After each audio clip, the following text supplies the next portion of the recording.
Hi, Kit Power here, and I'm going to be doing a reading very shortly from my new book from Black Shuck Books, part of the Shadow series. Um, Proud as hell to be part of this series. It's a brilliant collection. What Steve's doing with these small, kind of almost chapbook-sized collections of short stories. Really exciting stuff. I've read a few of them and really enjoyed them, and I was proud and honoured to be asked to be a part of the series. So thanks to Steve for that. So this is my collection that's out, I believe now or very shortly, and it's called Voices.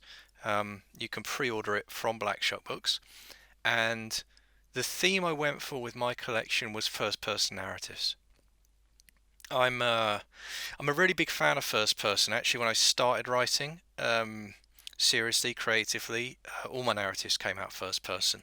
Um, there's something about the way it lets you get inside the head of a character and really see the world through their eyes and help the reader see the world through their eyes. Uh, from a storytelling slash mechanical point of view, it's helpful because, of course, any notion of reliability goes out the window straight away. Because if you're dealing with something from first person, by definition, you're dealing with an individual person's perspective, and all of our perspectives are, as I'm sure you're aware, horribly skewed, biased, and effectively useless in terms of any kind of representation of objective reality. And if you're interested in writing kind of suspense, horror, thriller type stuff, having that opportunity, having that gift in the narrative choice by going first person, it's kind of too good to pass up, really. Um, so I knew I wanted to do a collection of first person narratives, and this one collects some previously published material, but a lot of new stuff as well. And the new stories I'm really proud of.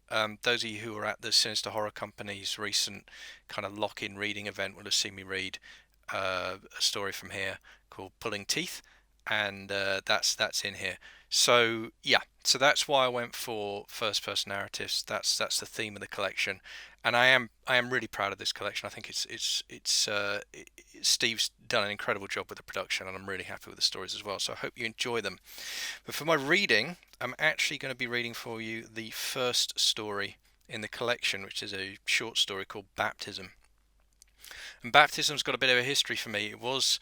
Uh, it was one of the first stories I got accepted for an anthology. It was published originally as part of the Widowmakers anthology.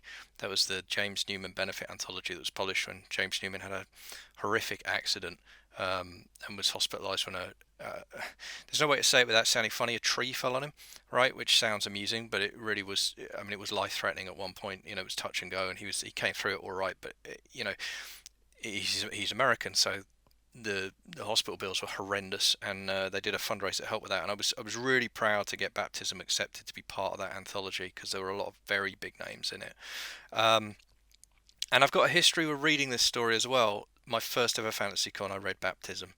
I had a reading slot at 11:45 at night, and I was convinced I was going to turn up. And Jim McLeod, bless him, from Ginger Nuts, rounded up about 30 drunk people from the dance floor at the disco and dragged them into my reading. And I performed Baptism. And I've seen a lot of the people who are at that first reading have come to every reading I've done since, which is a huge honour. And I'm really kind of always touched by that to see those people coming back again. And there's no StokerCon this year. Who knows if we'll have an FCon, depending on how things go.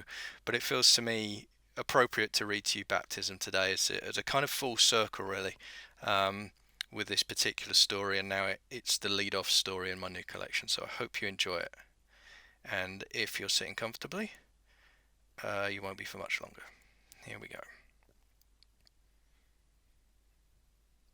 So, you would have my confession. Very well, I give it freely. Still, I beg you, do not interrupt with your confounding questions, though I know you will have many. Save them until the end. That which I must tell, I would tell once through, lest I lose my nerve. Attend, then, and transcribe faithfully. It was a normal Wednesday evening. I had completed work in my study at the usual hour and taken my supper to Isabel. She was her usual delightful self, questioning, laughing, the spirit of gaiety alive in her shining eyes and rosy cheeks. Forgive me. The tub had been prepared as normal, the large basin placed by the roaring fire, the water pleasantly warm, but not hot. After our meal, Isabel and I retired to the living room. The maid was dismissed, and Isabel allowed me to disrobe her, giggling as I tickled her naked arms, squealing with delight when my whiskers brushed her belly. She loved to laugh. I lifted her into the tub and bathed her, talking to her as I did so about my day. I let her splash a little, watched her spread out and pretend to swim, my arms leaning on the edge of the tub, waiting to reach in and grasp her if she were to slip. I washed her hair with soap, then blew some bubbles between my thumb and forefinger, her high voice encouraging me to increase their size, her laughter flowing like some sweet, warming nectar. I had turned to the fire, reaching for a jug of clean water to rinse her hair, when the change occurred. When I turned away, she had been excitedly describing the bubbles, remarking on their different sizes. This had continued as I turned, but as my hand neared the handle of the jug, her voice transformed. Mid-word, it dropped, first low, then high, then low, alternating on each syllable. At the same time, the words vanished, replaced by a nonsensical babble. Du borika Lord. Each lower register seemed deeper than the last, each high note louder and more shrill.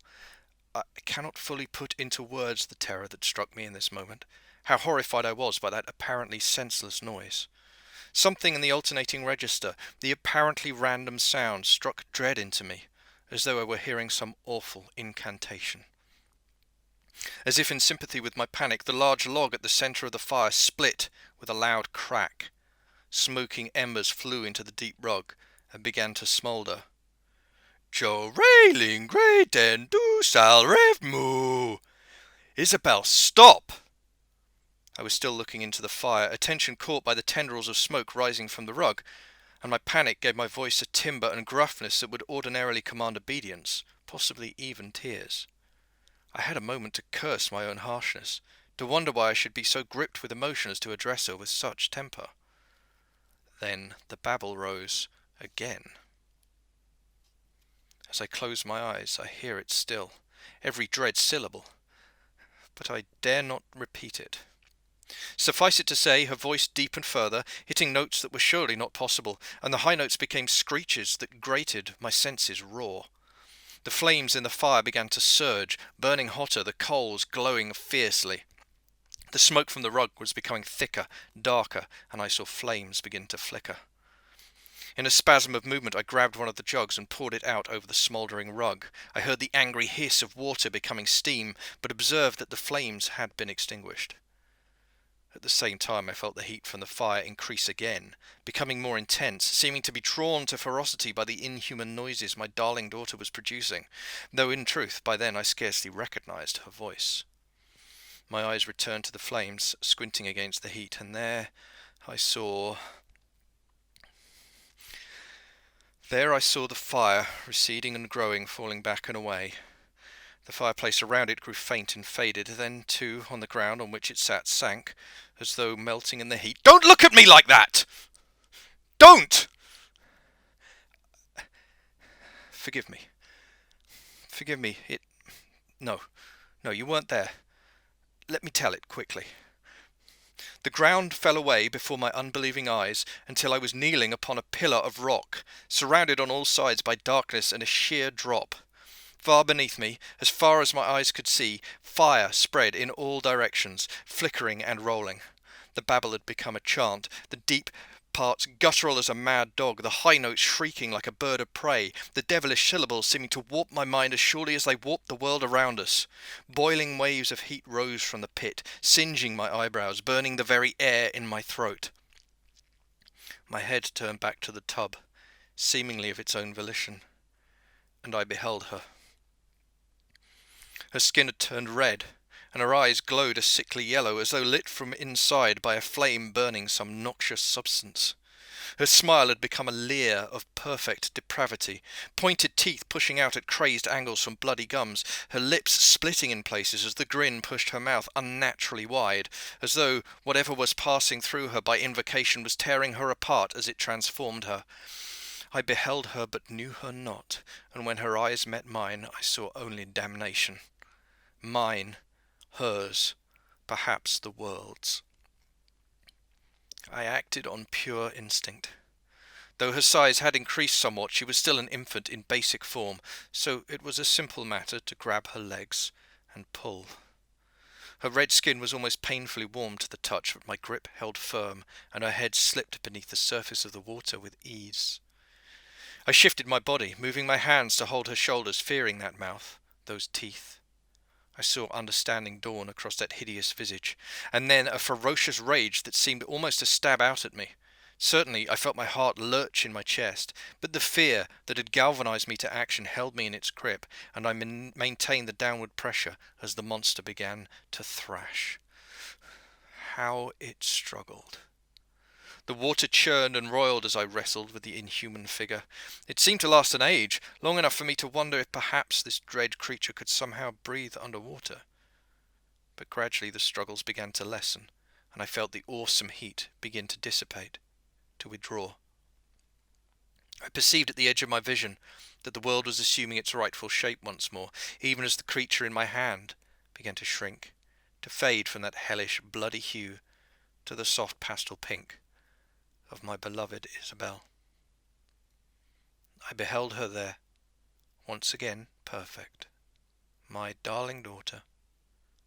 She lay at the bottom of the tub, beyond all pain, all misery, all love, at peace. I sobbed for a while before ringing for the maid. She in turn called for the constabulary, and there you found me. This is my story. I will not tell it again. Do as you must, as your conscience and laws dictate. I pray only that the end be swift, and that afterwards I see her restored, that I might hear that beautiful laugh once more. I desire nothing else. Okay, there you go. So that was Baptism. Lead story in Voices, my new short story collection from Black Shark Books, part of the astonishingly brilliant Black Shark Shadow series. Please go and pick it up. Please go and pick up all of them, because they're all frankly fantastic. Certainly the ones I've read so far have been absolutely glorious. And, you know, let's face it, Steve knows what he's doing. So that's it. Yeah, thanks again to Steve for inviting me to put one of these together, and for the gorgeous production job he's done. Thank you all of you for listening and watching. Hope you enjoyed the reading. And yeah, go buy the book. All right. Cheers. Take care. Bye.